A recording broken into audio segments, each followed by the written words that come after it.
บ่អ្នកមកសើទៅបាទគាត់មានកម្លាំងបាទជឿទៀតបាទអរគុណច្រើនបាទអូនៅខាងក្រៅនេះថាយូរមែនតើបាទខ្ញុំចាំមើលតែកង់1ម៉ោងទេបាទខ្ញុំសុភាកង់បាទជាមួយនឹងម៉ាគាត់ថាគាត់នឹង3ភរិយារបស់គាត់បាទបាន1ម៉ោងបាទតែគាត់មានបញ្ជនរហូតដល់67ហើយបាទនេះគាត់ថាគាត់កង់ចាច់បាទជួបទៅវិញ1ម៉ោងមែនកង់គាត់ថា3ម៉ាបាន1ម៉ោងឥឡូវកង់ចាញ់បាត់ហើយបាទអរគុណបាទយើងឃើញថាបាទបងយើងបែរត្រមកបានក៏ច្រើនដែរឥឡូវនេះ5នាទី44វិហើយបាទអូបាទខាងបងប្រហែលនោះបាទខំបងតស៊ូទាំងអស់គ្នាបាទដើម្បីយកលេខ1បាទជាមួយនឹងរថយន្តបាទសម្រាប់បងដែលសពុនដៃណាបាទបងអាចទៅខាងអង្គឡងបាទតែធ្វើការរត់ដៃក៏ដូចជាលាបជាមួយនឹងបាទប្រេងកាឡាដើម្បីកុំឲ្យស្ពឹកស្ពុនបាទអូបាទមួយគូទៀតហើយបាទមួយគូទៀតហើយបាទមួយគូទៀតហើយបាទគឺទម្លាក់រត់តែម្ដង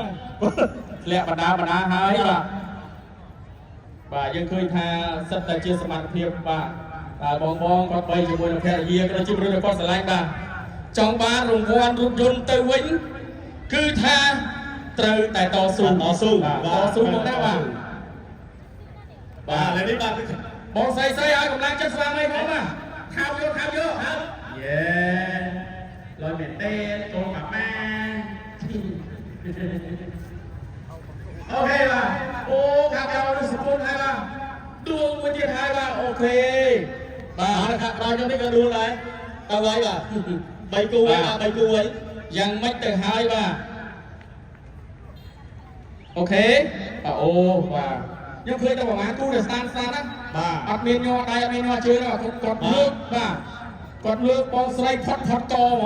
បាទអូបាទខាងមុខខ្ញុំនេះក៏មិនណយដែរបាទអត់ទេជួខាងណាបងជួខាងបងខាងមុខនេះគឺល្អមែនទេគឺនឹងតែម្ដងអាយ៉ាបាទបងប្រុសកើនៅទេបាទកើចាំបោស៊ូបាទនៅនេះប្រឹងហ្នឹងហើយប្រឹងជូនពរណា